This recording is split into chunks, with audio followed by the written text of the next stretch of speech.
antes de ser papa, antes de ser bispo, antes de ser padre religioso consagrado, antes de ser casado ou casada, tudo isso tem uma marca inicial na nossa vida que se chama o nosso santo batismo. Aquele chamado bonito que Deus fez para que a gente pudesse existir. E esse momento em que Deus olhou para nós como nosso pai e nossa mãe e disse também, você é meu filho, você é minha filha.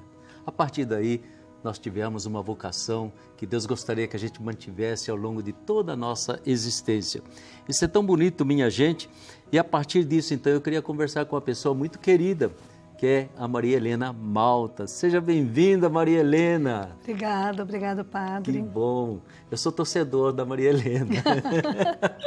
Ela tem atuado tanto junto a nós, missionários redentoristas, em nosso seminário, não é mesmo? Continua labutando ainda, né? Continuo. E agora, além de ser casada com o Marcos, além de seus filhos, de toda a sua família, ela ganhou mais um título. Ela acabou de ser eleita rainha da festa de São Benedito. Parabéns, Maria Helena. Obrigada, padre. Tá bom. Fala um pouquinho de você para nós, como mulher, como cristã, como esposa, como mãe. Conta um pouquinho de você para nós. É importante estar falando um pouquinho sobre a vocação. Sim. Como o senhor bem disse, né? A nossa primeira vocação é a vocação de batizados. E eu confirmo essa minha fé na vocação de ser mãe. Sim. Eu trago para mim que a primeira coisa mais importante na minha vida é servir aos meus filhos, é cuidar deles, é trilhar um caminho para eles e mais que isso, rezar por eles, estar atento ao que está acontecendo. Então, essa primeira vocação, depois de batizado, viver esse batismo através da vida deles. Isso para mim é muito importante. Eles são muito bonitos?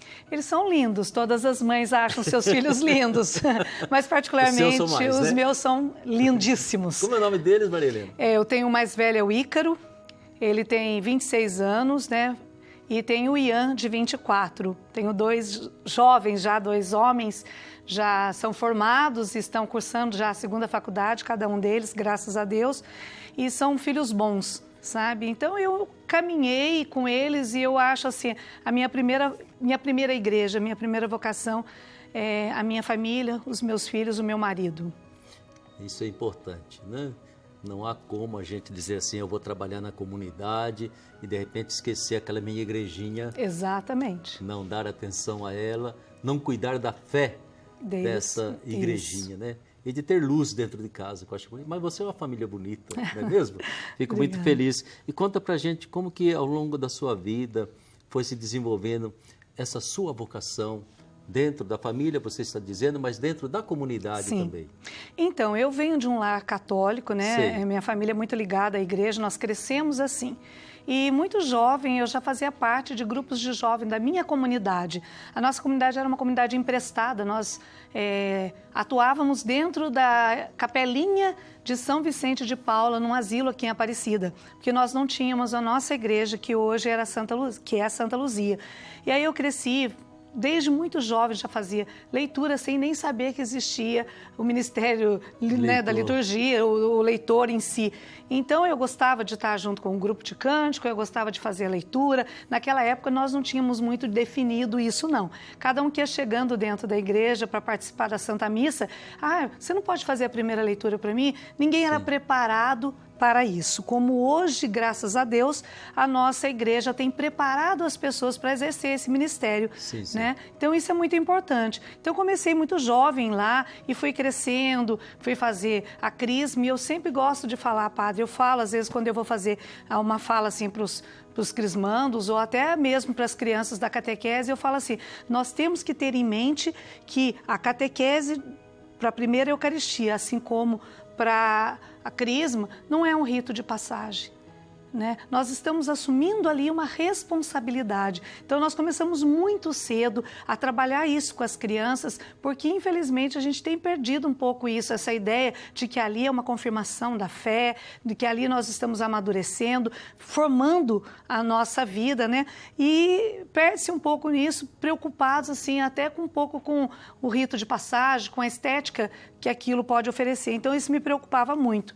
E assim fui amadurecendo dentro da igreja, né? Fui convidado para fazer parte do ministério de leitores, e lá fiz algumas palestras, não eu fiz, eu assisti, né? E conversas e formações, e nós vamos entendendo o que é isso. Sim. Então, hoje, quando eu falo para os meus alunos, né, que eu trabalho num seminário para a formação dos meninos lá, eu sempre comento, quando a gente vai falar de Deus para alguém, quando a gente vai levar a palavra de Deus para alguém através da leitura, ou então, como vocês, missionários, saem para fazer a missão, o mais importante que tem que ficar é a verdade que eu estou levando através da minha palavra. Sim, sim. Porque falar de Deus é falar de vida, é falar de verdade. Então, eu não posso chegar mais ou menos.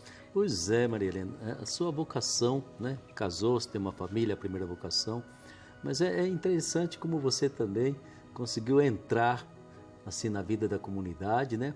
E vamos falar a verdade, você entrou também na Congregação Redentorista. Eu amo essa congregação. Porque está sempre colaborando com os seminaristas. Desde quando que você colabora, você trabalha, você tem ajudado exatamente o discernimento desses jovens que chegam aí de vários lugares, Isso. vêm morar em Aparecida, né? E você é uma leiga que está sempre ali ajudando essa rapaziada a descobrir a sua vocação humana, a sua vocação cristã e talvez a sua vocação religiosa e missionária. Eu estou com os meninos no Seminário Santo Afonso desde 1998. Olha, faz um tempo. Fiquei um tempo com eles e tal. Hoje, alguns padres que estão atuando foram meus alunos lá. Eu até não digo muito alunos, a gente tinha uma parceria, né? Sim. Porque a minha matéria dentro do seminário é comunicação, expressão e vida. Então, nós trabalhamos toda essa parte da expressão, porque são missionários, vão trabalhar com pessoas, vão levar a palavra de Deus, vão acolher pessoas, mas é importante também ter esse lado de vida, porque ficam longe das mães, principalmente os que chegam muito jovens, é verdade, né? Ficam longe da casa, da família. Então, eu entro aí meio que mãezona deles também, converso muito, atuo nesse lado, sabe? Eu acho isso muito importante para eles. Mas na congregação, assim, desde muito jovem, para o senhor ter uma ideia, o meu avô trabalhou 51 anos como sacristão na Basílica Velha, Nossa. Conheceu os padres alemães, né? Uma coisa que eu, quando fui fazer o teatro aqui em Aparecida, né, que eu gosto, eu sou professora de artes cênicas também, fui fazer o teatro lembrando a chegada dos alemães aqui, nós fomos lá na frente da estação, fizemos ali toda uma caminhada, o senhor lembra disso, né? Então, aquilo ali mexeu muito comigo de lembrar, poxa, toda uma história da nossa vida aqui de Aparecida, não só da minha família, mas está atrelada à história dos redentoristas. Por isso eu acho assim, eu aprendi sobre esse carisma de Santo Afonso, né, dos santos redentoristas, e eu fui aprendendo, fui lidando com isso. Então eu meio que me apaixonei por essa história, sabe, me envolvi com eles. Hoje gosto muito de estar atuando junto na Basílica, por ocasião das novenas de Nossa Senhora, vou lá ajudar a montar as novenas e tudo, e muito preocupado com a espiritualidade, porque eu acho que não pode ser só uma coisa visual, porque isso passa, padre, sabe? Eu acho que a gente tem que tocar cada coração. Eu sei que é uma pretensão, você fala, nossa, mas se a gente conseguir tocar um coração, eu acho que nosso trabalho tem sido executado com E você graça. acha que desse jeito, Maria Helena, você tem vivido a sua vocação humana e cristã, no sentido que exatamente está preenchendo lá por dentro de você a sua vida? Digamos assim, eu estou me sentindo feliz nisso? Muito. Muito? Muito. Eu gosto muito. Eu gosto muito do que eu faço. Eu gosto muito de estar atuando. Esse ano, particularmente, né? Até então não tinha sido chamada para estar junto com eles lá no santuário. Eu falei, ai, será que esse ano eu não vou? Né? A gente fica meio vazio, né? Mas acho que isso preenche muito a minha vida. E eu acho que cada cristão que assume uma pastoral, um movimento, ele é movido por isso. Eu conversando até com uma freira, ela estava falando sobre isso. Ela pegou e falou assim, geralmente a gente que tem tanta coisa para fazer, a gente ainda assume mais uma responsabilidade, a gente é chamado para mais uma coisa. E tem tanta gente que não faz nada e continua no seu silêncio, né? Eu falo assim, mas é isso mesmo, porque quanto mais a gente faz, a gente tem desejo de fazer, a gente aprende muito. Porque a vida da gente é um eterno aprendizado. A gente acha que vai morrer e inacabado, né? Cada vez que passa, você olha para trás e fala, nossa, como eu não sabia nada. Que vergonha de algumas atitudes que você não sabia e você acha que você está correto. Então, você vai aprendendo. A gente não é o fim, a gente não é o limite. Pelo contrário, a gente é o meio para chegar, né? Então, eu acho que isso é muito importante. Eu tenho aprendido muito e eu gosto muito do que eu faço. Que bom ouvir isso, viu? Vocação humana e cristã é exatamente aquela vocação, entende, que no fundo eu sinto, né, mesmo, é por aí que Deus está conduzindo a minha vida, né? E se Deus está conduzindo a minha vida, eu estou feliz, eu estou contente, né? E a gente nunca pode esquecer, minha gente, que vocação humana é aquela que mais me humaniza. Exato. Não é verdade, Maria Helena? Exato. Né? Quanto mais Deus consegue me humanizar, eu acho que mais o Espírito Santo tem espaço para ocupar aí o espírito da gente, a mente da gente, as atitudes que a gente tem, os valores que a gente vai construindo lá por dentro do nosso ser, né? E você tem sido uma criatura que tem ajudado demais, né? Às vezes eu fico pensando, Maria Helena, talvez muita gente, sei lá, faz da religião um objeto de consumo. Verdade. É graças, é milagres, é isso e aquilo, entende? E é tão gostoso ver quando a pessoa, como você, por exemplo, faz da vida uma obra missionária. É para o outro. Tem que para ser. fazer outro cristão crescer, né? Vocação humana e cristã é a vocação que nos humaniza e nos lança para fora de nós mesmos, né? E você tem vivido isso também com um cidadão que se chama Marcos? Isso. O seu esposo? É. Ele também tem sempre atuado dentro, Graças a Deus. não é mesmo, da igreja, do santuário. Né? Agora me diga uma coisa, por detrás de tudo isso, como é que você vê a pequenina figura de Nossa Senhora Aparecida? A minha mãezinha. Sim. Né? Eu me encanto e me emociono cada vez que penso em Nossa Senhora, porque ela faz parte da minha vida, do meu Sim. cotidiano. Então é meio que uma missão mesmo, levar Nossa Senhora a todos. Eu sempre falo, né, uso essa frase que é tão conhecida, né? Se o solo que Jesus pisou é santo, imagine o ventre que o gerou. Né? Quanta graça. E nós tomamos Nossa Senhora para nós. Criamos uma certa intimidade com ela. Então eu brinco, eu converso, eu estou sozinha, eu falo, ai minha Nossa Senhora, me ajuda, vem comigo.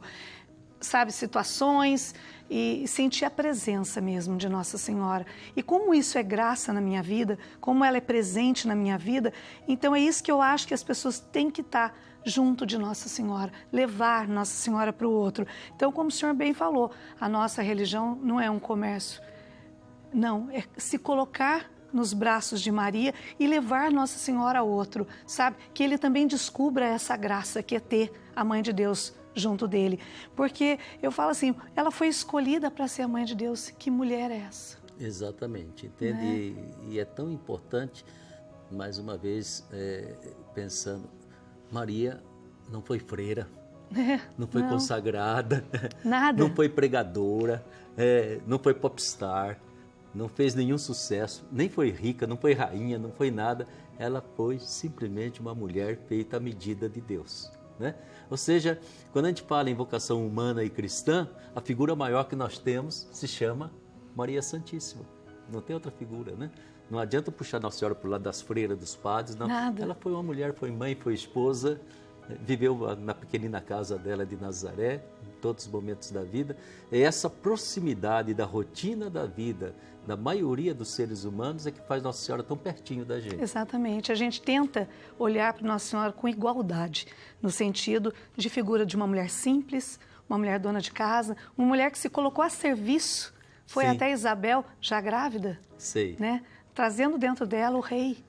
E ela se colocou a serviço. Então, nós somos chamados para ser serviço. Esse eis-me aqui dela deve refletir em cada um de nós. E o senhor usou um termo que eu gosto muito, Maria Santíssima. Eu escuto muito isso, eu vou lá ver a Santinha. Ai, aonde que fica a Santinha? A gente escuta isso, né? E eu fico assim, não é Santinha, né? É Maria Santíssima, é única. É Nossa Senhora. Nossa Senhora, Mãe de Jesus e Mãe nossa de Jesus. Mãe querida. Aquela que tem tantos títulos, né? A nossa aqui é Aparecida. Que é a melhor de todas. Pois é, Maria Helena, que bom conversar com você, entendo ter o seu testemunho, que Nossa Senhora continue abençoando a sua vida.